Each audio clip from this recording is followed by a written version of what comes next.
Follistatin. What are some of the benefits that people would get by having a follistatin gene therapy?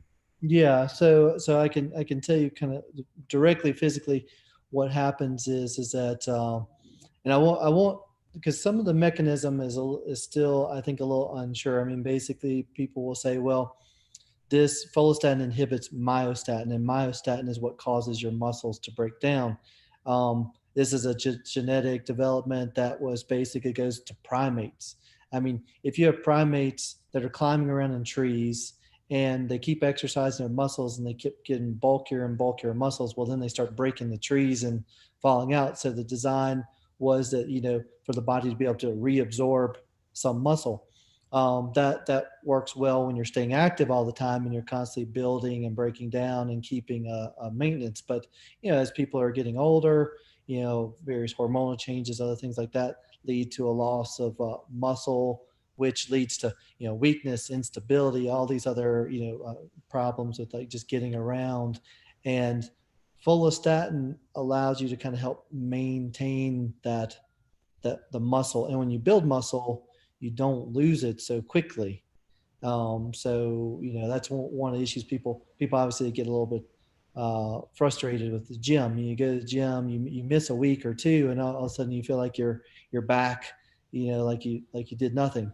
So with follistatin helping you maintain that muscle, maintain that strength, that's certainly one of the big components of aging is age related sarcopenia.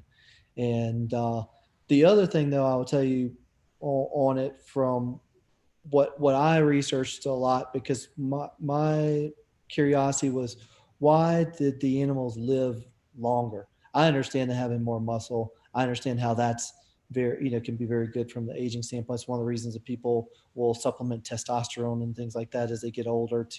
That's what you see a lot of these anti-aging clinics doing, growth hormone and testosterone, which it's are beneficial, but you start getting a slippery slope, trying to maintain those things. But why do they live longer? Why do the animals live longer? And so, from the standpoint that I saw, and I don't know how much has been developed on this, is that follistatin is an epigenetic regulator of FOXO3, which is the longevity gene, the supercentenarian gene. And so I believe that follistatin increases expression of that gene. So not only getting muscle mass, but you're also getting other factors that lead to longevity. But I think a lot of people, would be happy. Let's say a person's going to live to be 80.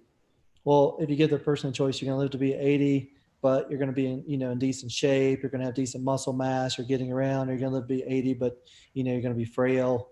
I mean, obviously, wouldn't really matter. You're going to take being healthier in 80, and I think follistatin certainly gets people to that.